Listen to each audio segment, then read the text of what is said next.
2K kids love story இந்த ஜென்ரேஷனுக்கான ஒரு ஆண் பெண் நட்பை வந்து படம் மையமாக வச்சு பேசியிருக்காங்க. குறிப்பாக ஃபர்ஸ்ட் ஹாஃபில் மோனி அண்ட் கார்த்திக் அவங்களுடைய ஃப்ரெண்ட்ஷிப், அவங்க வந்து எத்தனை வருஷமாக ஃப்ரெண்ட்ஸாக இருக்காங்க.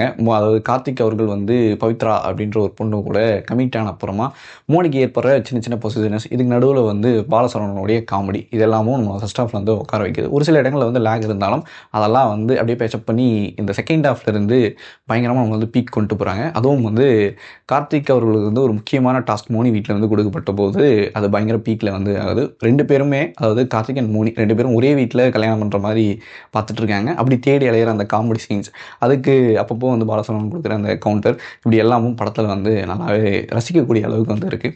குறிப்பாக சுசீந்தர் அவர்கள் இந்த படத்தை வந்து செம ஜாலியாக ஒரு லைட் ஃபிட்டடாக வந்து நமக்கு வந்து கொடுத்துருக்காரு. இமான் அவருடைய பங்குக்கு ஒட்டு மொத்தமாக இசையில் நல்லாவே இந்த படத்துக்கு வந்து அமைச்சிருக்காரு. ஸோ ஓவராலாக 2K கிட்ஸ் லவ் ஸ்டோரி வந்து ஜாலியாக லைட் ஃபிட்டடான ஒரு ஃபிலிம், நீங்கள் பார்த்து ரசிக்கலாம்.